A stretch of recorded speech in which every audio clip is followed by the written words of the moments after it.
The views and opinions expressed on this program are solely those of the host and guest and do not reflect the opinions or policies of the station, its owners, or its advertisers. All content should be considered editorial in nature. Listener discretion is advised. Welcome to this evening's edition of Carolina Cabinet, coming to you live after many technical difficulties. Welcome everybody in studio. I want to welcome my steady co-host. Hello. Mrs. Laura Bossler. Thank you for being here and being patient. My pleasure. Although my she pleasure. demands a lot of stuff off camera, too. She's been kind of bossy today. She really has. That's not true. You're bossy. I said, if you have time. Yeah. Better make time. But if you have time. So we joined by my co-host Laura, and we have Chaplain Ken Godwin stepping in for Pastor Joshua Goodman. Welcome this evening, sir. Hey. Good to see you, and thanks for volunteering your time and talent for this. And coming back for another round of abuse is Mr. Todd Henderson, running for mayor of Hope Mills. He must Welcome, have really sir. liked us. I do. It was always such great conversation that you guys provide. Well, we appreciate you coming in, and we appreciate everybody that's coming onto the live right now. We see you, so welcome. So, Laura? Yes. What you been up to in the last week or so? We did a new Laura on the Loose. We went down to the No Kings rally. Yes, we did. Most people were very, very nice. There's about 250 people there. Of course, I don't see eye to eye with most of the people there. And I was actually approached by another media person. Right. And they said, they're upset that you're here. They said they didn't bother you at the Charlie Kirk event. What Why? bother? What? I don't know. Were you off touching people when I wasn't around? Because I was right next to you. I was your cameraman. I know, but What? I guess that my mere presence is a distraction from all that's going on. That's kind of like me. I mean, I do live rent free in certain people's heads, and but I did say that's like owning a penthouse at a Section 8 apartment in like Detroit, being that rent free in somebody's head. But if you see us out, we're just trying to get the story, find out, because I'm always open to hear the other person's side of it, because I can't grow my own opinions if I'm not listening to what other people say. I mean, I know I'm always right, but no, not Well, there we always. go. Yeah. No, I think so. We were. I thought asking, I was wrong once, but I was mistaken. Didn't we? I mean, so the nature of the questions we were asking, though, they were what, 5th grade, 8th grade level type of stuff. Thereabouts. And we were asking things like who said it. There were certain quotes that a lot of the left people said, but everybody wants to accuse dear, Fuhrer Trump, for saying these things. But I thought it was a good day, and we met some nice people. They weren't. I asked a lot of people, "Are you from here? Are you from here?" And most of them were, as opposed to the last one I went to in June, where they were hurrying up to get on the bus to go to Greenville because they were paid protesters, paid drama actors, I guess they call them. So, what else you been up to this past week, Laura? Nothing. Just nothing? Okay. Nothing really. That was my highlight of my week. Well, what about our marathon live show last Monday? We did like Holy 4.5 hours. Yes, we sure I told did. Jim, never again. I agree. I like people and all, but I need to recharge. And 4 hours was a lot last week. I agree wholeheartedly. But we got a lot of good feedback, and we also have gotten citizens engaged and sending us info and plenty of stuff to talk about in future episodes. I moderated the candidate forum on Tuesday for the Chamber of Commerce. Yes. I did the best I could, despite people not wanting to show up and showing up late. But I handled it as best I could last week. And I don't know if it moved the needle. I don't know if you all watched it or any of it, but I feel like if you're a voter and you're waiting on those forums, it's probably too late. Yeah. Nothing gets asked in those forums that's going to sway anybody's mind. But I will say that if I lived in a certain district and my representative didn't show up, that might affect me, especially when that person got the majority of the votes. And then, Well, I mean, I want my elected official to show up. I want my a public official to be able to speak publicly. Okay, and not be afraid of doing so. And I don't know what the motivation is, but showing late is just disrespectful to your voters. I agree. That way, So Peter. I really am. Yeah, I know. I just expect quite a bit out of these electeds, you know. And I never want to say they're politicians because we're not at the House of Cards level of government, you know. We're a local elected official. We're trying to be, okay? So just be human, talk. You don't, you know, I'm not asking you to solve physics. Good So thing. yeah, good thing. Surgeons. Yeah. So, and then we did have the Chamber Coffee Club on Thursday, where First Health Carolina was the sponsor for that, and I felt kind of dirty because like Cape Fear Valley is like our baby here, and here's First Health kind of sneaking in, and they're like they brought their they had some kind of a bus that had CT scans on it that they said they're able to detect lung cancer way early by taking these low dose scans, and they have a portable vehicle that goes around and sets up at carnivals and stuff and scans people. And I think they identified half a dozen people so far in the last couple of months. Carlos is that's probably cool. the That was appropriate it was place pretty to do cool. that as well. Yeah. Yeah, right. So we got a lot going on. One thing we didn't cover last week was the local primary election recap, Laura. That is true. You know, the primaries come and gone. The turnout wasn't exactly electric. No, there was not. It was actually pretty pathetic. Actually, it was like less than 10.8%. Well, the big headline was that incumbent Mitch Colvin, he pulled in 47%, 47.62 to be exact. So no surprise he'll be back on the ballot in November. Yeah, that's not a shock to anybody. But let's not forget the context. There were 10 candidates, and a lot of the votes that did show up were anti-incumbents more than pro anybody. Absolutely, because second place went to Mayor Pro Tem Kathy Jensen. She got about 18.9, but remember, she had to split her votes with 8 other people. That's correct. So, yep. and like you just said, those votes were not, they were veto votes for the mayor. That's the way I see it. I can't for the life of me think that many people were supporting further down the ballot, especially number 5 through 10, if it wasn't, I don't think they were supporting the person as much as I don't like Mitch. Perhaps. Is what it was, you know, and I'm hoping that Mayor Pro Tem can kind of rally the troops. Now, you know, when you run campaigns, I think there's a matter of respect and dignity that you have to maintain, and in usual fashion, instead of respectfully taking a seat, Mr. Freddie de la Cruz, he sullies our democratic process with his insistence and his delusion that we would want him in charge of our fine city. I mean, we broke down the results, and there just is no way for him to win the mayoral race. I believe None. this race, this time, his number of votes was barely 1/3 of the most votes he ever received It in the was less first than time. 1/3 because he had 2,400, and then this time he got like 700 Yeah, and something. yeah, yeah. So that's less than Which- a third. Was this his 87th time running? This is his third time running for mayor and his fourth election total. He did run for state house against Charles Smith.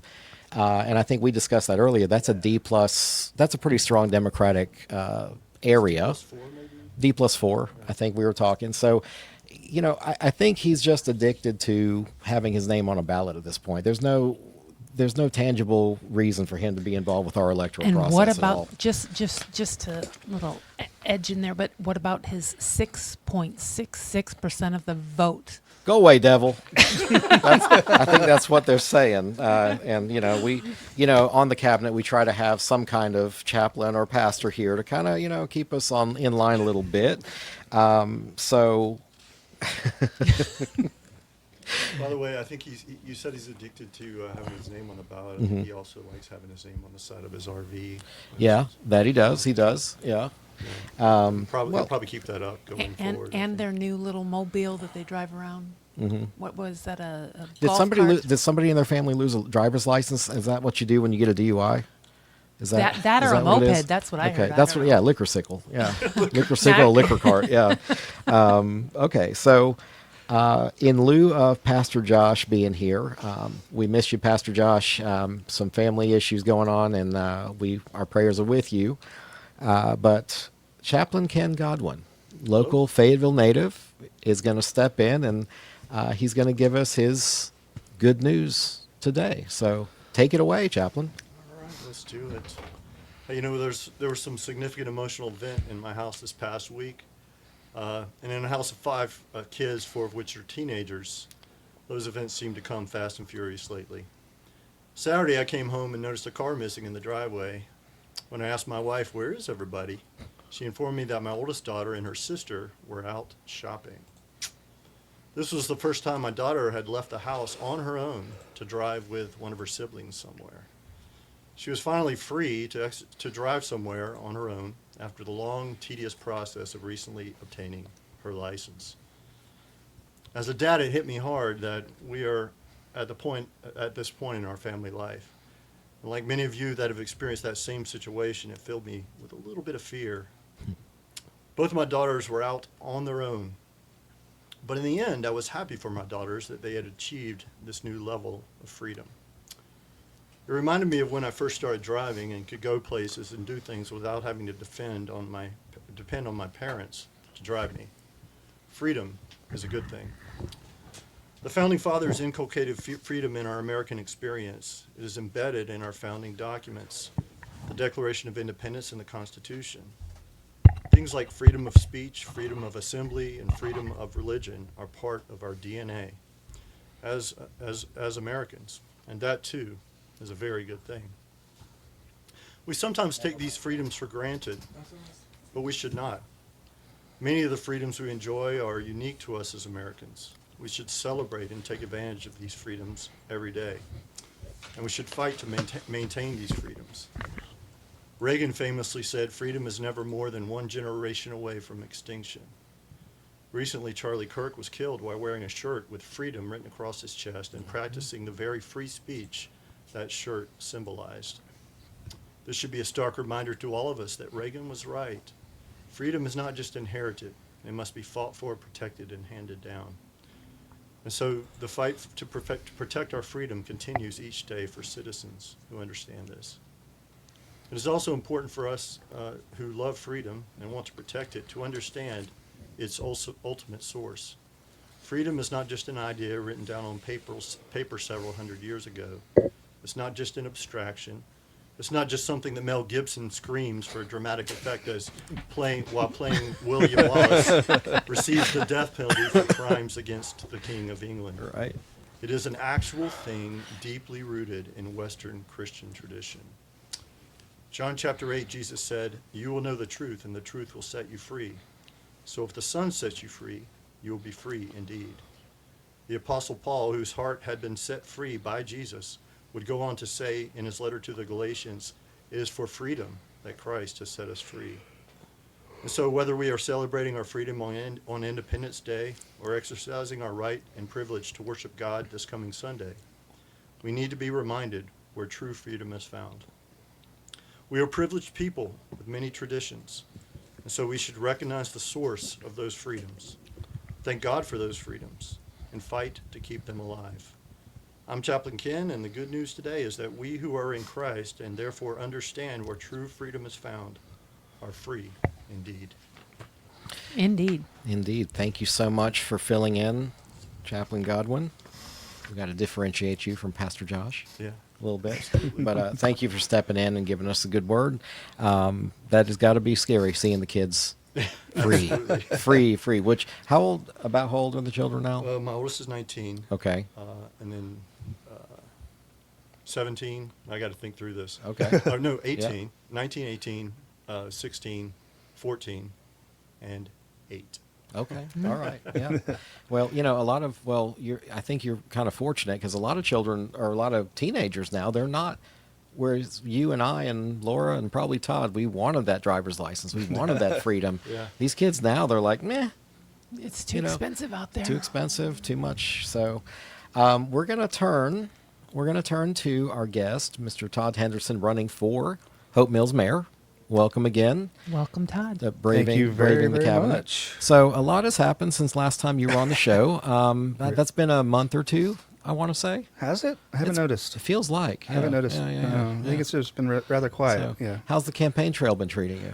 I've actually been meeting a lot of great people, having a lot of great conversations, and finding out a lot of what people are really concerned about. Okay. And not that I don't believe that I didn't before, but when you sit there and you say, well, everybody's concerned about this, and then you go and talk to people and get what they're concerned about, it really brings to life the importance of obviously not being a politician, an elected official. So it's been great to go talk to people. Well, brass tacks. What are the things you're finding are important to the people? Well, a lot of people have been complaining about the taxes. All right. Go figure. There's, depending on where you're at, a lot of people are concerned about the Greenway, things of that nature. And A lot of people are concerned about Wafflegate. Waffle So, House Gate. Wafflegate, yes, I'm Yeah. sure that's, You have to tell me about that. I'm not sure I'm tracking. So, okay, so you've been going around. The taxes are still a bone of contention. So we've had Commissioner Scarola, Marley, and Mayor Bellflower on the show, and they have And Commissioner explained, Craven. We had and her. Commissioner Craven as well, and they have, in my opinion, they've sufficiently explained why taxes have gone up. So what's the beef? well, Where's the problem with the taxes? I mean, if they can explain that it's not a powerful money grab, then what's the problem with the taxes? well, we definitely, and again, on the forum, I was able to talk to Commissioner Kirk DeVier, and I actually told him I was very thankful that they actually dropped the taxes down as much as they did because we couldn't be able to survive. Okay. I don't think that a lot of people don't believe that all these projects that are in play are really necessary, because what I would like to do when we do the budget is we first go, what is the bare minimum that we need? Okay. All right. Then once we look at that, we understand this is where we're going to have to set the tax rate to have that bare minimum. Then we can start having a conversation. What do we want? What are our wants?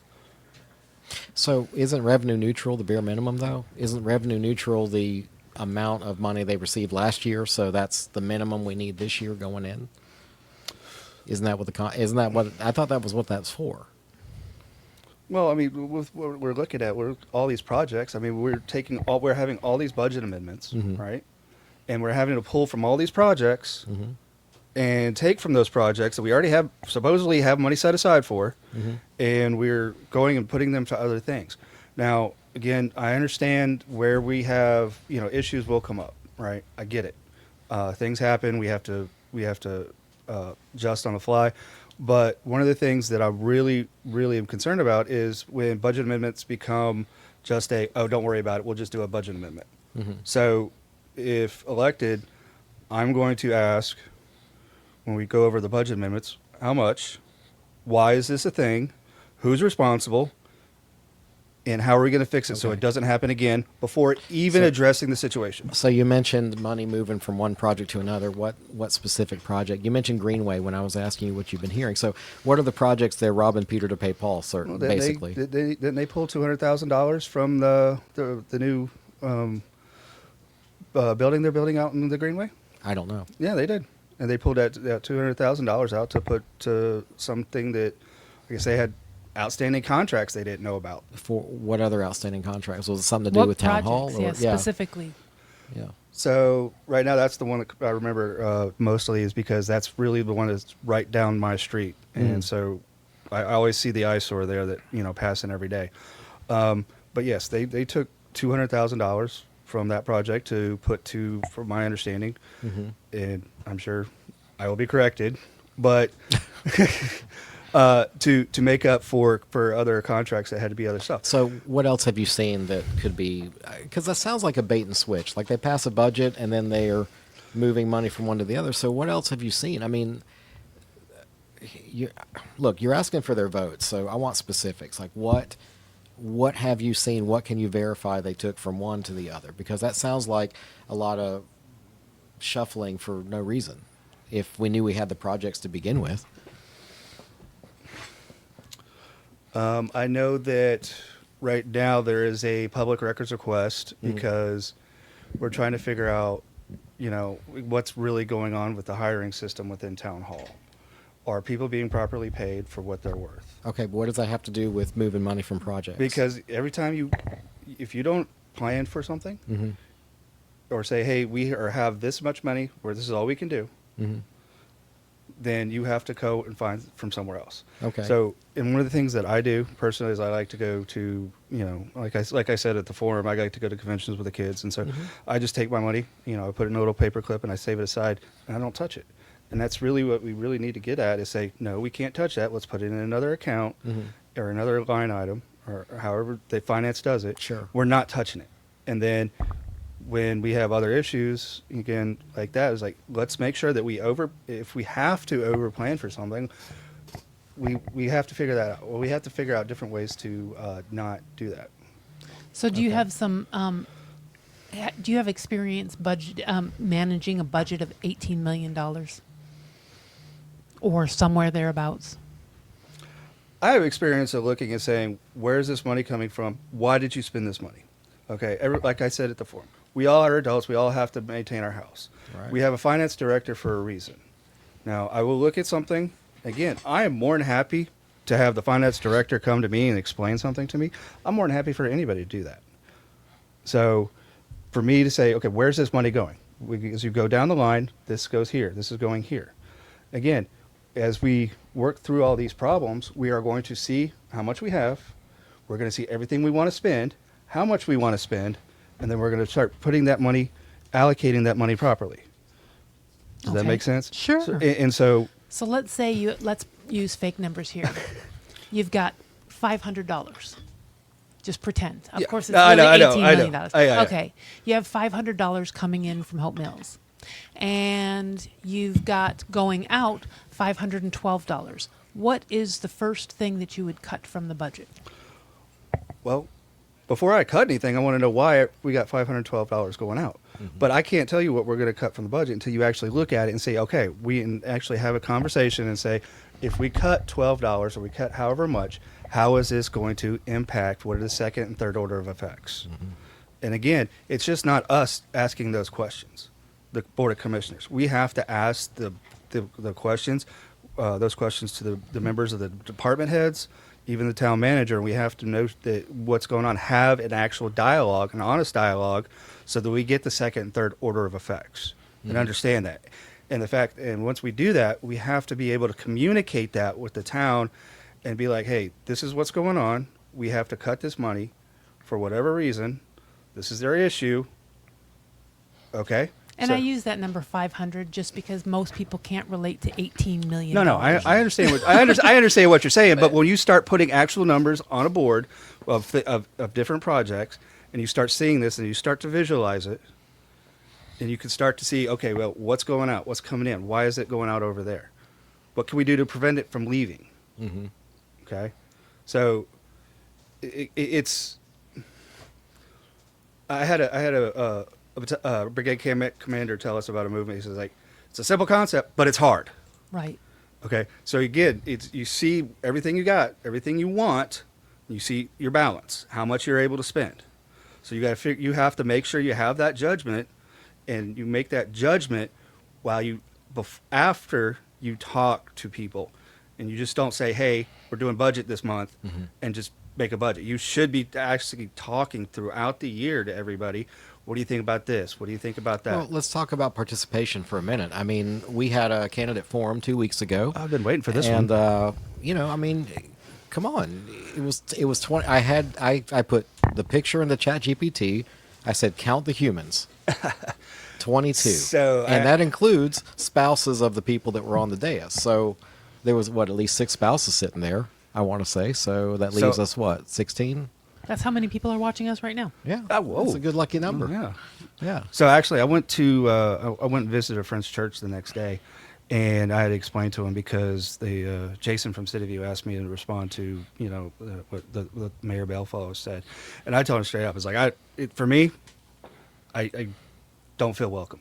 I don't, because especially right now, I definitely, with my views, I definitely feel I don't feel welcome, and I'm going to hopefully make it there tonight with the strategy that's going on with this meeting. But I expressed that to my friend Rob, and he said exactly 100%. I was involved on committees, and I left because it was essentially a toxic environment. And again, if you get people, you respect people, they will want to have a dialogue with you. But okay, but this wasn't a town hall meeting. This was a open candidate forum hosted by the Democratic Party and I believe Fayetteville Observer moderated. But here's the thing, though: if you keep getting if you keep getting feeling a certain way from somebody, an organization, you're just not gonna. It's just does it really matter until the things actually change and people see that people react differently in a positive way. So are we saying that we have elected officials that are beating up the public? I mean, this is the allegation. I mean, so I want will to hear. say that I have gotten lots and lots of emails at lauraontheloose@myyahoo.com. And that seems to be a common thing that the people that are running committees and things like that are backing out because to quote somebody exactly, I couldn't take the toxicity, so I left. So there seems to be a problem, and I will say that I experienced that firsthand here in the city. I was on a commission that was very, in my opinion, toxic. So I do understand that, and it does stop you from wanting to be involved further because you're like, holy smokes, I didn't sign up to volunteer to get abused. Well, but the difference is we were on that commission and that was I didn't say which one it was. That was voluntary. That was voluntary for you not to return. But these are elected officials. So if somebody has browbeaten a citizen, I want to know why they feel uncomfortable, because to me that seems like an anemic type of response. You're a citizen, you're a taxpayer, you go into any damn room that is sponsored by the town of Hope Mills. So what's our fear? Where's it coming from? The condensation and the belittling. I had a conversation with somebody who was not exactly thrilled with the way the Board of Commissioners are, and he literally told me, and I didn't even. Let me finish. The ambiguity, the way the commissioners are. How are they? Let me finish. Go ahead. Because I'm not trying to dime one person out. Okay, I'm not trying to single one person out. So, when I had that conversation with that person, he said what he felt about how he felt about things. And the only other thing he said is, so far that other guy, I think he from what I hear, he's a pretty decent guy. And hi, I'm glad to meet you. My name's Todd. Right. And again, when I go into places, I just want to have conversations with people. I want to understand what they're doing. And I will keep saying this to, if you come in good faith, and I have plenty of friends who disagree with me completely on national level. And again, I don't even care because that's not what we're here. But we all have found a way we have all found rapport with each other, that we see that what we believe needs to change, and we accept each other. We don't. And again, if you do something wrong, it's one of those things that might, not to oversimplify it, but we messed up again and again. It's hard to have that balance. I understand that, but then again, when you're sitting in the ivory towers, just a generalized term, you have to remember where you came from, and that's why my friend Rob really wanted me to I really wanted to go with him to church, is just remember where we all came from. And it was a very humbling experience for me. And I honestly, I went through a lot of different emotions that day, and it actually meant a lot to me to be able to spend time there. And that's the thing, is we actually have to be able to form relationships with people. Again, if we were on different sides of the aisle, we seem that we still need to be able to talk to each other respectfully, in a tone and in a voice and a demeanor that is not disrespectful, but is respectful, even if not everybody has all the information. Okay, so what are you going to do differently? Because there's a lot of chatter about having a lot of closed-door meetings. So what are you going to do? Because it's my understanding that if you have a closed-door meeting, that you don't share the minutes publicly. So what are you going to do differently? Because we can talk about how, this is so horrible. What are you, if you're elected, if the people put their trust in you, going to do differently? So if we have a closed-door meeting and they reach out for a comment from me, and I don't know what I should say, I will simply respond, I'm sorry. I do not have a comment at this time. I will get back to you at a later date. Because that, again, at that point, you are showing respect to that person that, yes, you acknowledge their question. However, I can't say anything yet, but I will get back to you when I know what I can say and not just ignore people. I would say, to me, I don't like when my politicians or elected officials go behind closed doors. To me, most everything, you're elected. I'm paying your salary. I'm the boss. I want to see what's going on unless it's a personnel issue. Correct. That's it. And I agree with you on that. For far as other issues, I'm highly upset that it took as long as it did for the audit to come out. You have an audit, you know it came out. You had time to get a statement prepared, but it didn't happen. The only reason anybody admitted to it is because it got leaked. And if it didn't get leaked, we still would have been like, what's going on? And so that's not transparency. Well, so you're saying that it wasn't transparent, that the town didn't disclose they were being audited? Again, get with the lawyer, town lawyer. I get it. Hey, this popped up. It happened even if it was a week, that would have been fine. But it was 2.5 months, and it was put out accidentally. Well, I mean, isn't it? So I understand where you're going with the transparency of the town, but until there's a result of the audit, what does it matter? Hey, we have an audit going on. We will get back to you as soon as we know more results. Just so there's no rumors, I just want everybody to know this is what's going on. Okay. Do we have any results from the audit yet? To my knowledge, no. Okay. And when we're talking audit, we're talking about an outside audit. Each town does get an audit, but it's usually a friendly audit. Is that not correct? Correct. And this Okay. is from the state. This is from Dave Bullock. From state auditor's office. Yes. Right. Okay. And what are they? Do you know what they're auditing? Do you even know the silos they're after? From what there are different. Yes, there's the fishing trip, or not the fishing trip, the fishing contest, derby, the not vacations. I apologize. The trips down to Florida and Georgia for the League of Municipalities spending. Okay. The was it $300,000, however much for a dump truck. So items like that, and it seems like there's more and more that keeps popping up. Okay. Okay. Now, I will say that when the other people that are presently on the commission they were grilled about Wafflegate. So I would like to know from you how you would have handled that differently. Bad news does not get better with time. Okay. Last Friday, I'll say this. I had a pleasant conversation with Commissioner Marley down at the Board of Elections. Friendly, but I wouldn't have. Again, you keep saying, Laura, innocent until guilty. Again, you go and you do the censure before you have the investigation. You're okay with that? I am not okay with that. Okay. No, in my opinion, that's wrong. And what Peter was saying, October surprise.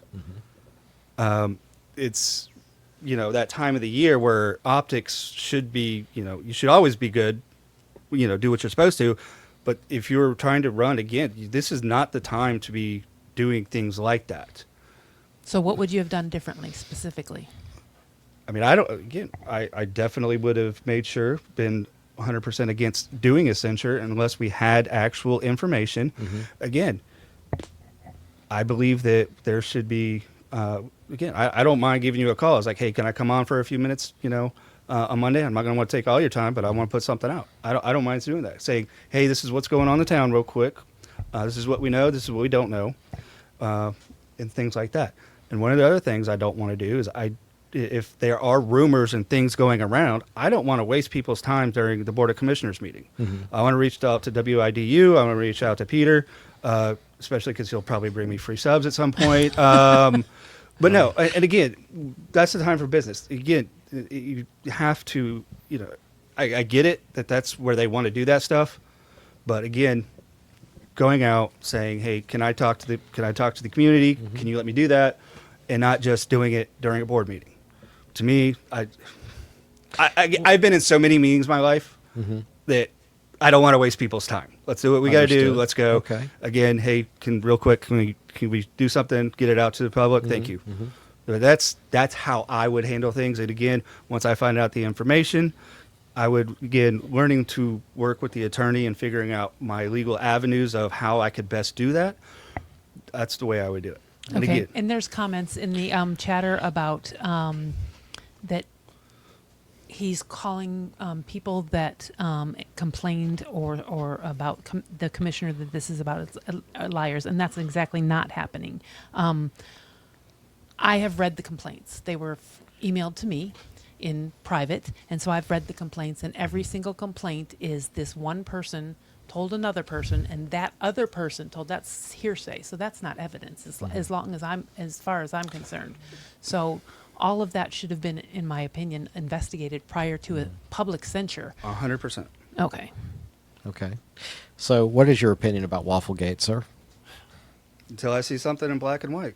Until I see evidence, and I'm waiting for evidence. Yeah, and the person that actually said it in the first place hasn't hired an attorney and hasn't spoken out. So we'll see what happens. But yeah, I agree. The censure, in my personal opinion, but it doesn't really matter what my personal opinion Okay. is. So Well, let's circle back to taxes. I saw some comments about that.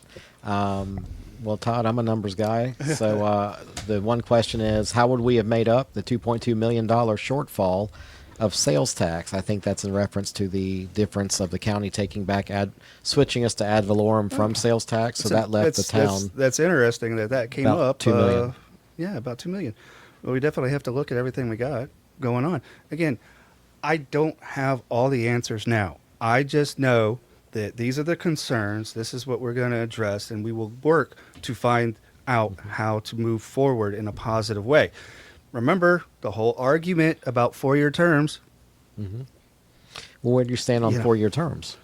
Personally, I actually don't have an issue with the 4-year terms. To me, it's a decent idea. What I didn't like was the fact that it was rushed through, and it seemed like it was rushed through at night. Nobody in the town came to speak up for it.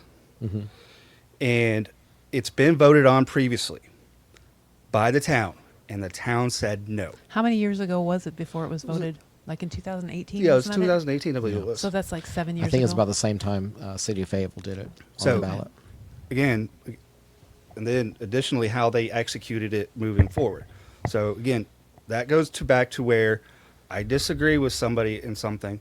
Like I said, I don't have an issue. I think it's good, but the way it was implemented was not right. But it is right because they have the right to do that. That Le- was, Being legal does not mean it should be done that way.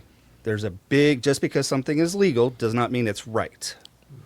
But That's it also fair. doesn't make it illegal. right. Well, what they that's did. I mean, that's obviously if it's legal, it's Yeah, not going to yeah, be yeah. illegal. But there's a difference. You know, So, I switched my stance on the 2 to 4 year terms Thank you. recently. Yeah, because I think we do need I browbeated him to death with for it. with No, not what is really. what is at stake. It's City of Fayetteville and now Town of Hope Mills. We need some bench strength. We need some people that, whether we like them or not, whether we personally agree with them or not, they have the institutional knowledge to be there. Look, in Fayetteville, you've got hundreds of millions of dollars of projects going on. I'm going to have a city council made up of 40% brand new people. And if the situation were different, it could be even more. Just think if a bunch of the incumbents decided not to run, you could have 70% a Yeah. whole new board and have no idea what's going on. And that's whether I like the incumbents or not. At least Right. they've been doing the job. That's right. So Wasn't that part of the problem with the downtown event center that got canceled?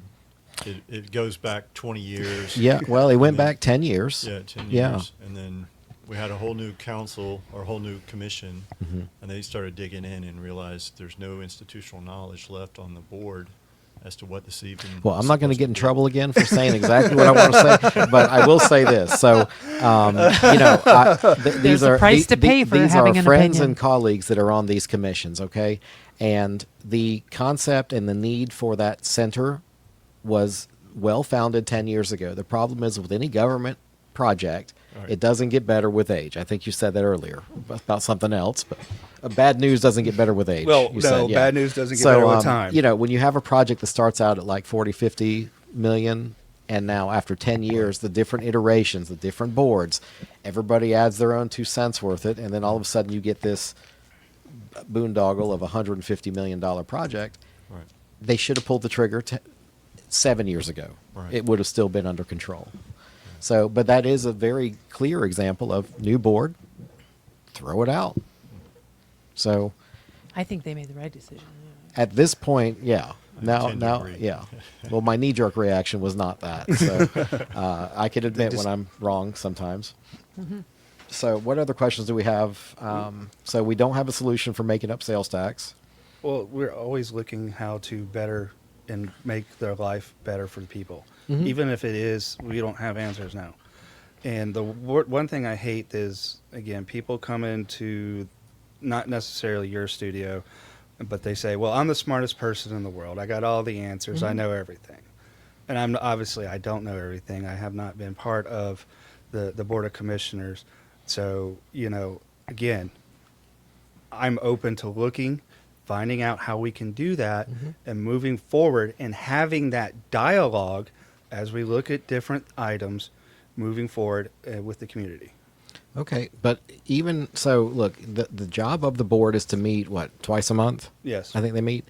So if no one shows up to the meetings, then how can we say the public hasn't been noticed? Whether we got gumdrops and rainbows in the sky, if they don't show, it's not Field of Dreams. Just because you build it, they're going to come. And you still have a responsibility as an elected on the board, hold the meeting and make the decisions.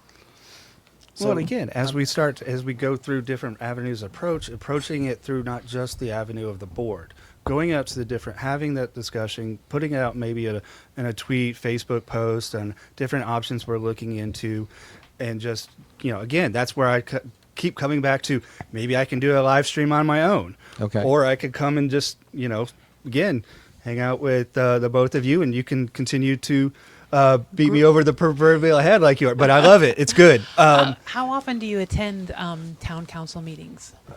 Honestly, like I told you,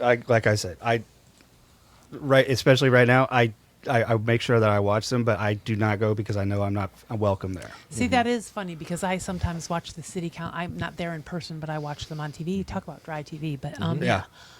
so that is to get engagement. But is there something that you would do to get engagement for people to show up and be more participatory in the town council meetings? Because just because you're not there in the room doesn't mean you're not watching to see what's going Right. on. Exactly. Right. And again, that's where I go But back to different things like, you know, I guess, and I believe it's probably just because I'm of a different generation where I don't necessarily mind doing a live stream or doing something, talking to somebody random. If you've seen it, I've like left several messages just like, hey, you know, after the Charlie Kirk episode, and just trying to, again, there's different ways of doing it and not just having to say, well, this is your only way to do it. Right.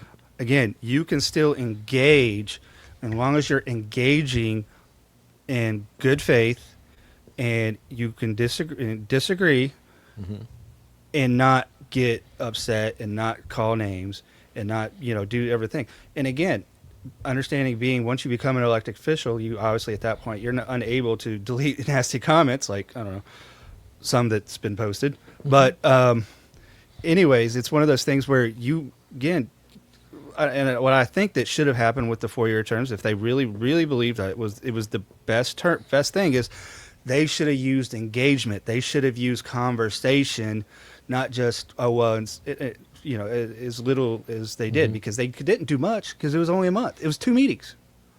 So how much engagement did they do? Okay. All right.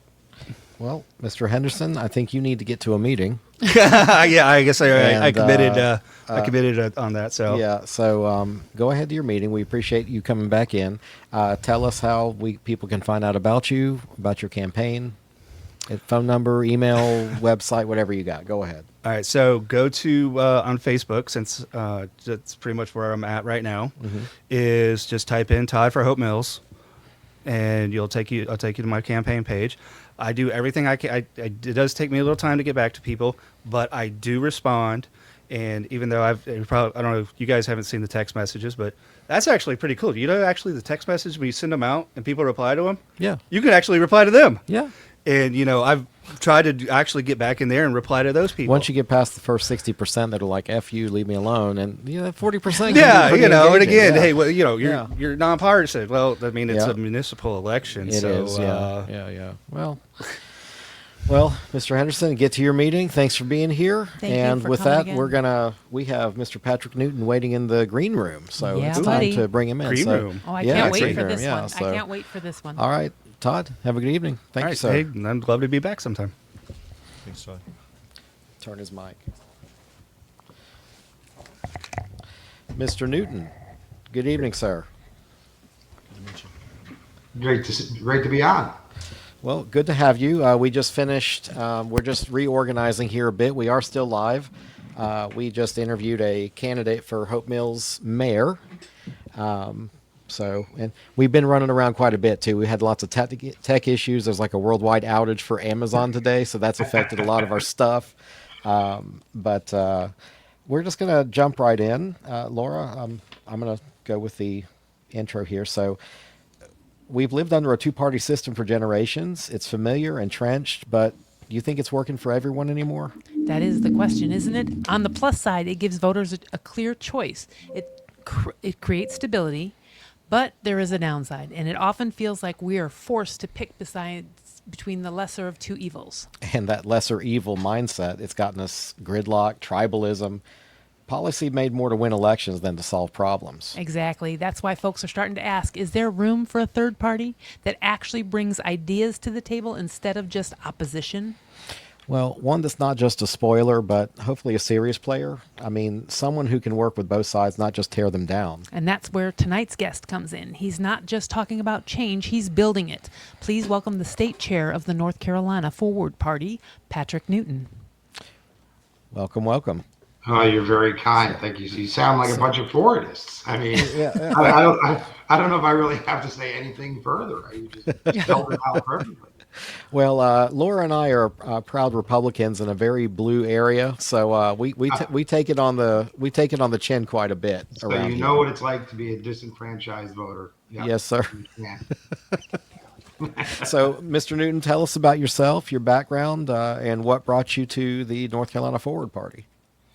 So many years ago, when I was in college, I studied political science and I worked on many campaigns, national campaigns, local campaigns, worked in Washington, D.C. for a while, and quickly realized, frankly, that the two-party system was just not going to represent the people the way it needs to be done. So, frankly, stepped away from it, became an entrepreneur, and moved to North Carolina in 2007 with my wife and my two children, and I've enjoyed living here.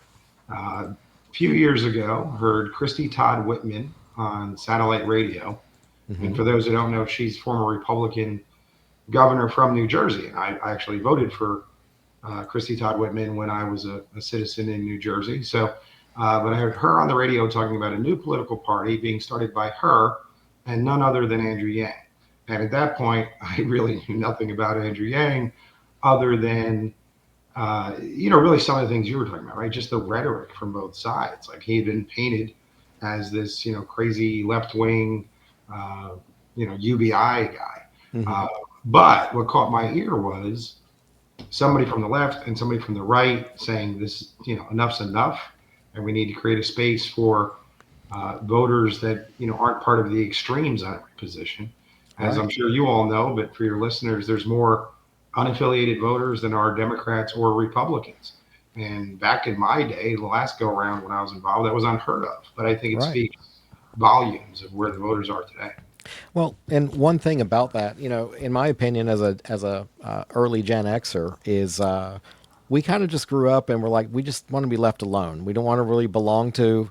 I think Chaplain Ken over here can agree. Church attendance is not exactly increasing these days. It seems like. I think recently it's gone up. yeah, it has, Over the and- decade or so, it's been. But going it's down. more so like we're not belongers. We're not followers. Like Kiwanis and Rotary and stuff like that has also seen decline. So I feel like it's part of a larger social lift people wanting to be unaffiliated because they just don't like to be grouped in A or B.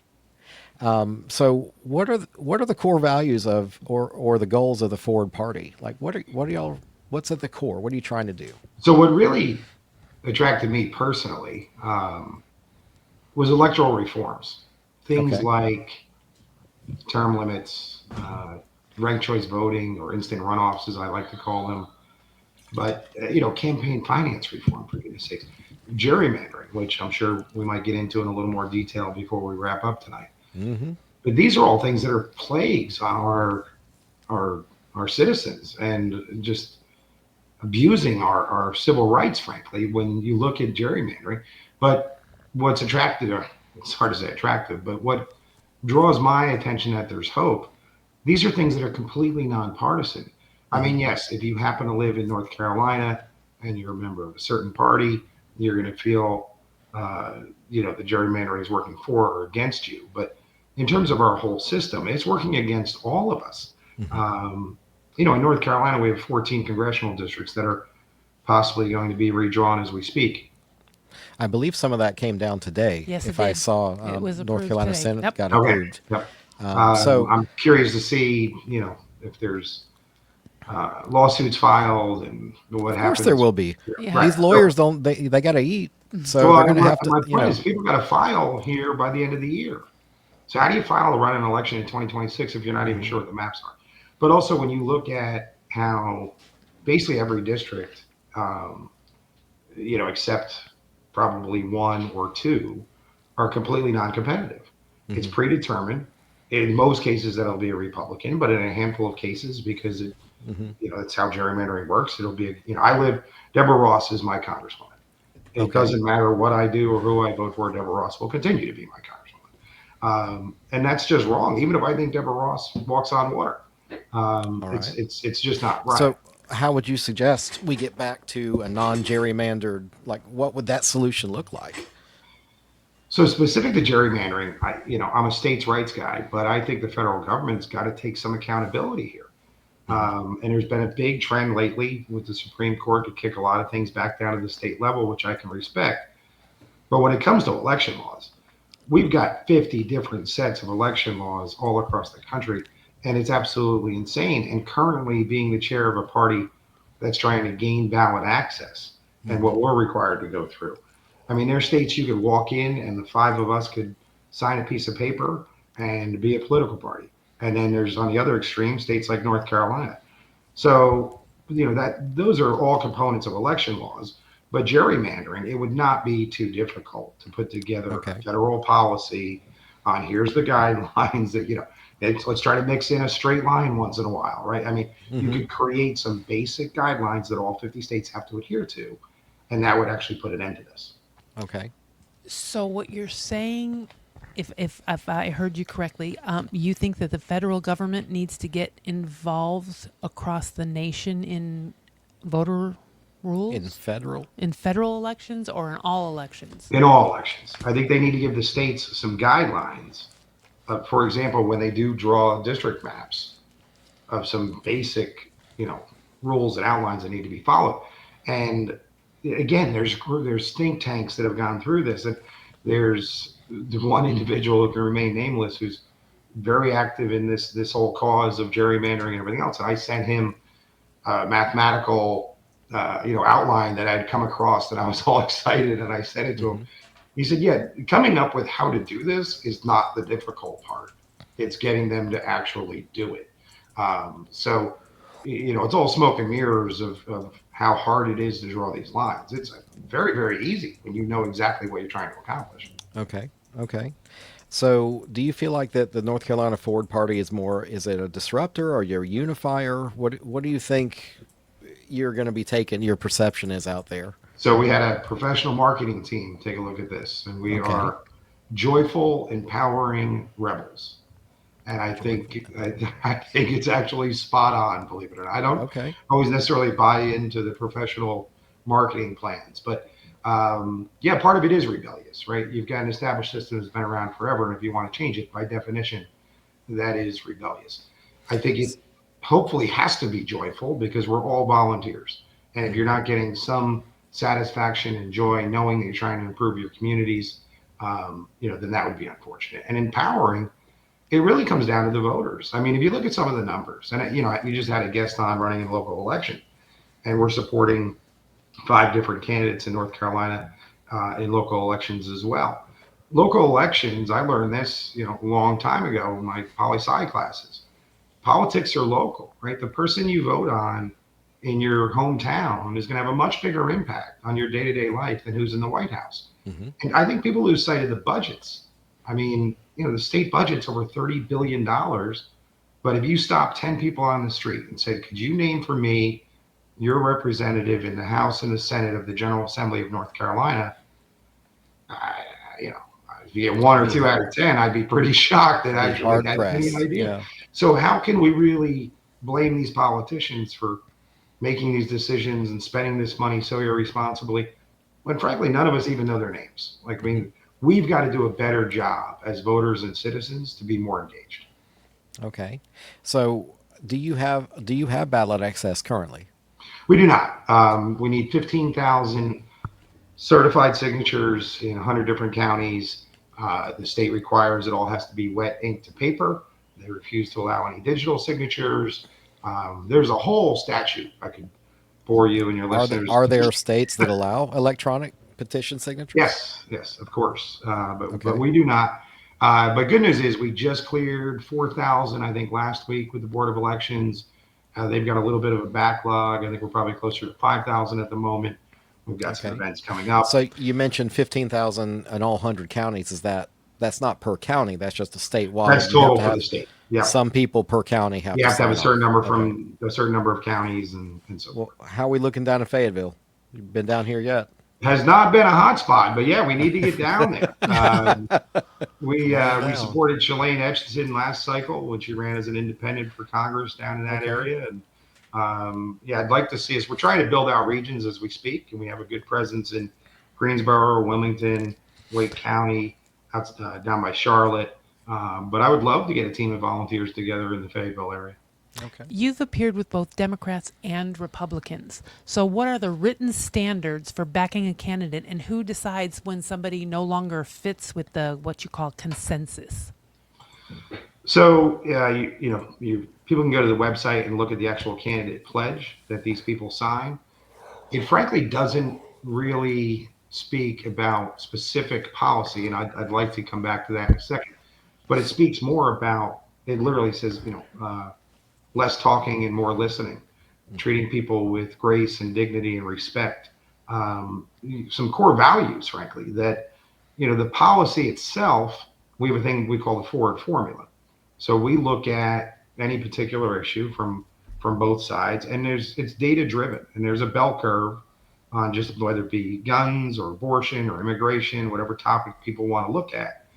But there's this massive, moderate middle that's usually 68 to 80% of the voters that are in agreement on some very basic policy positions, but they never get done because of the structure set up for our politicians. Okay, and critics argue that third parties like the Forward Act as spoilers in close races, potentially handing wins to the extremists. Because if you have moderate candidates and then you have this other moderate candidate, doesn't that reduce the people going in two different directions instead of one? So how do you respond to claims that your ballot access could push to undermine democracy rather than enhance it? So spoilers are a real thing, and there are other parties that are on the ballot, the Green Party, Libertarians. There's actually, I think, 2 seats in the General Assembly last cycle that were, I think any political consultant in North Carolina would say that the outcome of the election was impacted by the Libertarians being on the candidate or being on the ballot. By definition, if we ever got to the point where we could run more than 2 people in a race, someone's going to be perceived as a spoiler. The reality is 80% of our elections are either uncontested or uncompetitive. So it kind of makes me laugh a little bit when people say, well, aren't you afraid of being a spoiler? Like, wouldn't it be nice if we had elections that somebody could actually spoil? When, we just talked about the 14 congressional seats. Well, 12 of them are locked up before anybody goes to the polls. Mm-hmm. Then why are we talking about spoilers? But if we had something like ranked choice voting, that would eliminate the spoiler argument completely.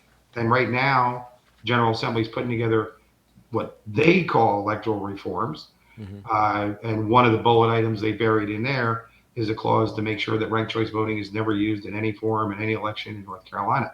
And I think that's tragic. Um, Can you explain that for those I watching can, yes. and me So, too? Because and I prefer to, I do. I I'm prefer to Steve. think of it call it instant runoff elections because that's what they really are. But as the name implies, you rank the candidates. And the example everybody worries, well, what if we did this for governor and, how could it impact things? Where this is really ideal is in your local elections. When you've got 5 people running for 2 seats on the city council, or you've got 8 people running for 3 seats on the board of education, right? You can actually rank, say 1, 2, 3, or 1, 2, 3, 4 if you want, of in order who you would want to see win the election.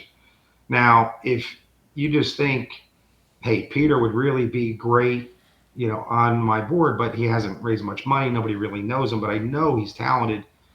In my heart, I know he's the most qualified person. I'm going to vote for him for number one. And then I'm going to more realistically, okay, I'd rather have the Republican.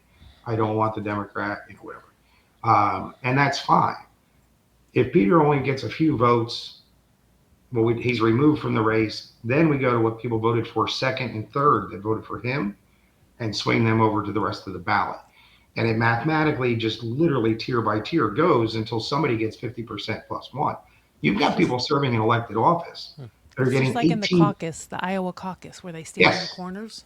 okay, Yeah. And it's been done in, obviously, as you may have heard, in Alaska, but it's being used in, I think, 80 to 100 cities and municipalities across the country. So this isn't some pie in the sky, radical well, theory is that's it never as been long as it's tested. not being done in Berkeley? I think we can No, maybe get it's on done. board It's with. done in Massachusetts also, Okay. and it's done in California also, and Okay. that makes it so that one party rule. Well, if it That's- works in California, I mean, why don't we want it here? I mean, That here in Fayetteville, that's see, right. I sort of But- have a problem with that. It's like sometimes, because we've hired people like from Chicago to run our office community safety. It's like, really?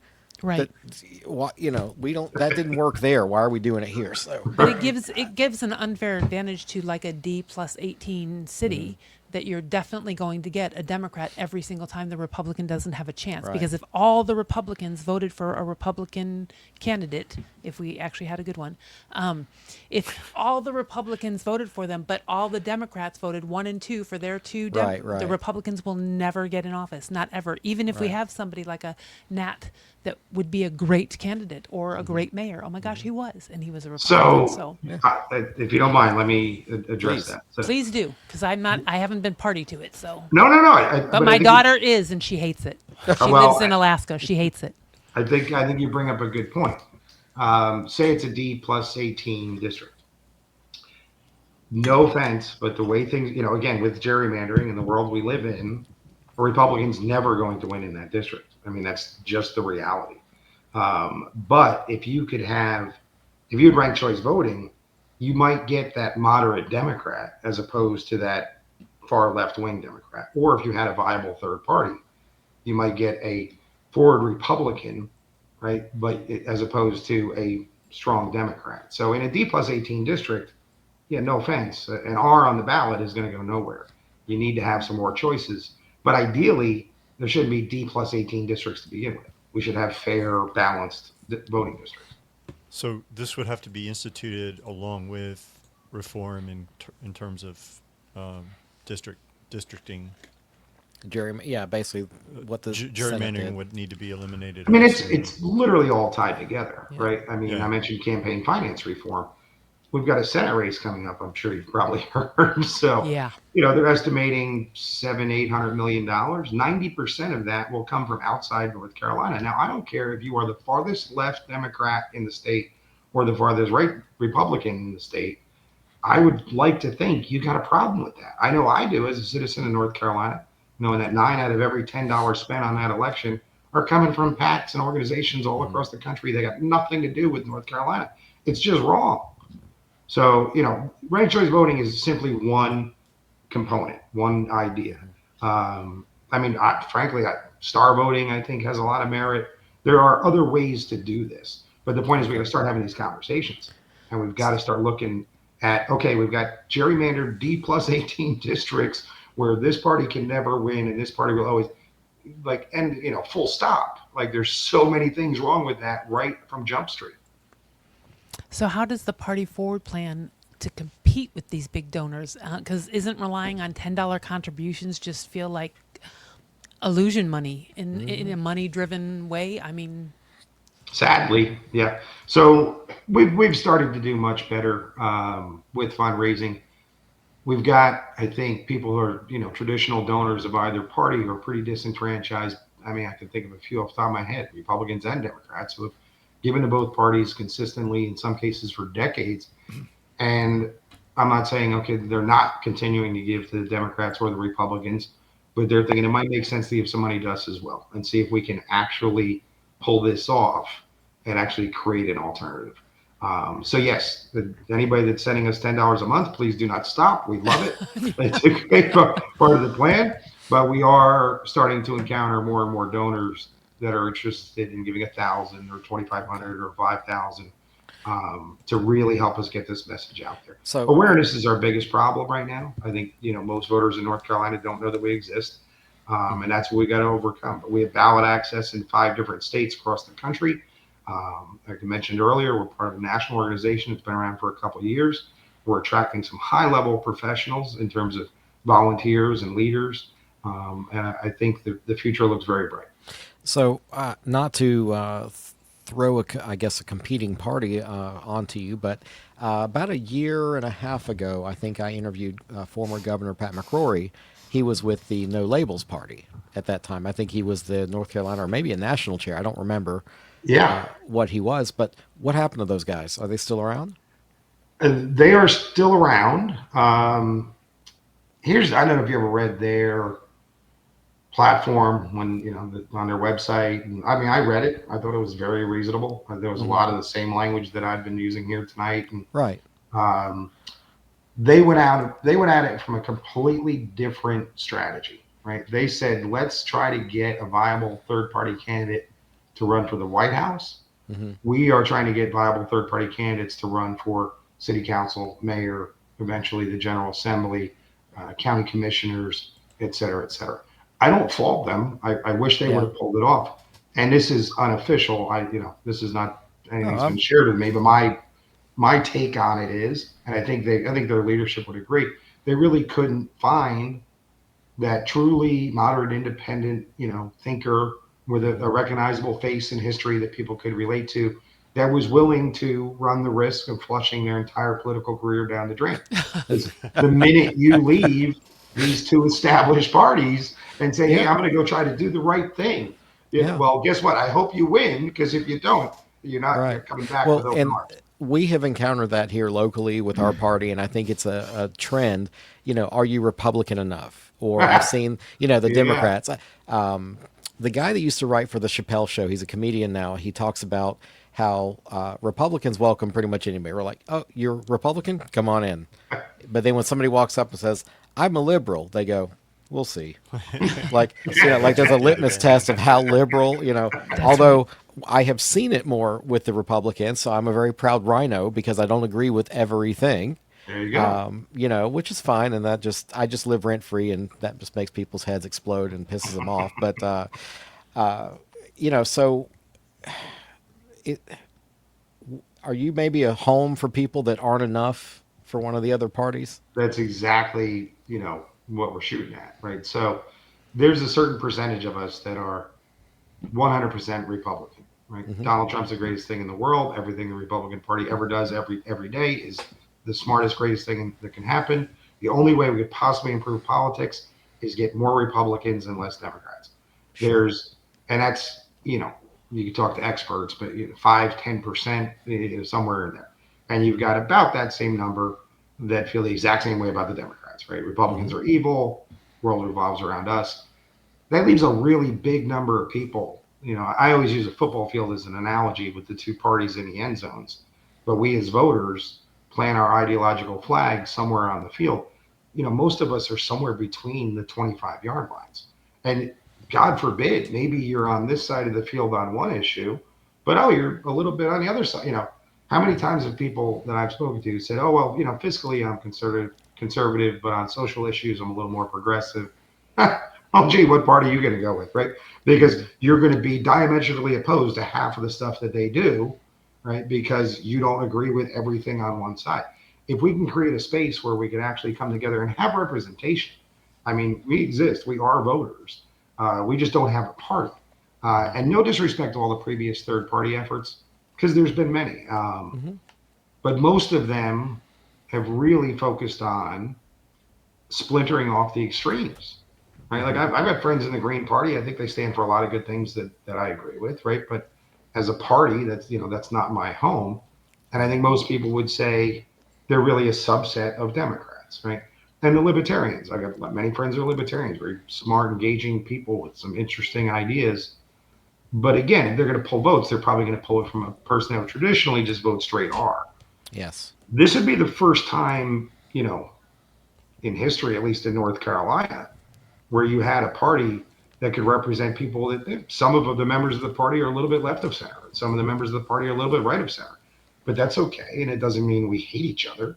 And it means there's a lot of policy that we could really agree on. I talked about the 68% to 80.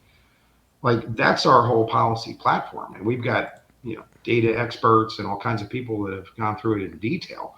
But you take whatever top issues you want, we could pretty quickly put together a list of at least 3 or 4 things that are reasonable, common sense things that could be done about that issue that not only we would all agree on, but that 60, 70, 80% of our fellow voters would agree on. But none of those things are ever going to happen if we don't, I think, both get some real electoral reforms, some of the things we talked about earlier. And frankly, I don't think that's enough. I think you need to have a new, viable third party that represents the moderate middle. Okay. So, Mr. Newton, tell us about what a final parting thought here. What would you like the audience, or what can we talk about you? What would you want us to tell people about you? Oh my goodness, I don't think we have that kind of time.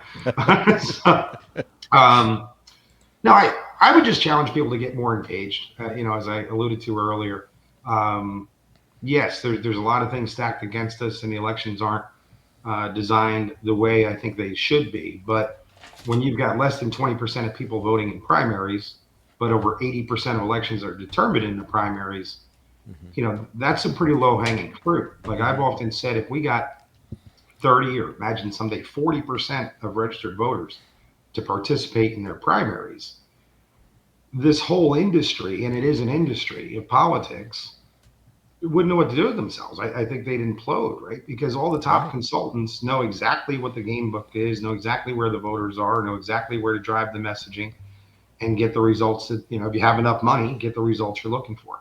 If people actually got more involved and participated, I hope they do it with the Forward Party. But frankly, if anything I've said makes some sense to you and you think it's worth pursuing, there's lots of other great organizations out there that are really pushing to get better representation for the people. So that would be the one thing I would ask of your listeners is, certainly go to our website, but there's a lot of other places out there where they can get involved and start having an impact. Okay. Well, go ahead and tell us that website. I didn't put it up.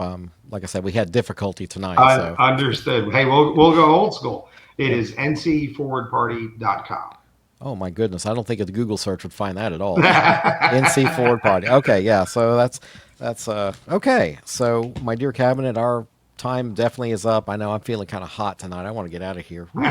So thank you to Mrs. Laura Musler for always being here with me. My pleasure. Chaplain Ken Godwin, thank you so much for joining this evening. And Mr. Patrick Newton, thank you, sir, for being patient and coming on in. And with that, we're going to wrap up, and everybody have a pleasant evening. Adios. Good night.